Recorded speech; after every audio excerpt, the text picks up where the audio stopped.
in memory.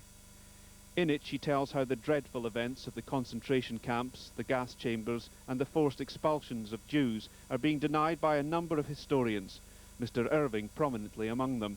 But he claims the book libels him because he told the court, far from being a Holocaust denier, he has repeatedly drawn attention to major aspects of the Holocaust. It is enough for the label to be attached, for the attaché to find himself designated as a pariah, an outcast from normal society. It is a verbal yellow star, he said.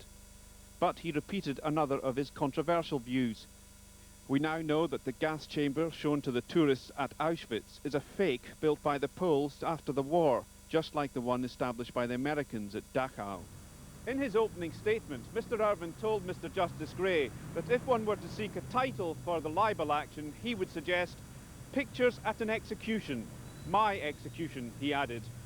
The trial is expected to last 3 months and is likely to raise fundamental questions about the right to challenge the accepted version of history. But Mr. Irving said the court should avoid raking over historical fact and concentrate on whether he had perversely and deliberately portrayed what happened differently.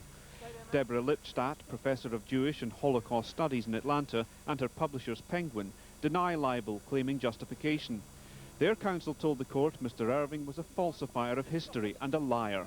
He used invention, misquotation, suppression, distortion and manipulation, and not least mistranslation to distort the truth, they said. The court was told Mr. Irving had addressed neo-Nazi groups, this one in Germany, and had denied Hitler knew about the Holocaust. On one occasion in 1991, he was said to have told an audience in Canada, "I don't see any reason to be tasteful about Auschwitz. It's baloney. It's a legend. Once we admit the fact that it was a brutal slave labor camp and large numbers of people did die, as large numbers of innocent people died elsewhere in the war, why believe the rest of the baloney?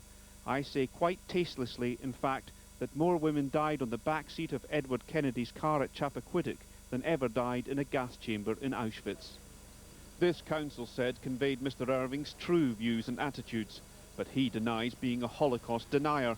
He claims waves of hatred have been generated against him, forcing publishers to shun him and depriving him of the income from books that would be his pension. The case continues. Lindsay Taylor at the High Court.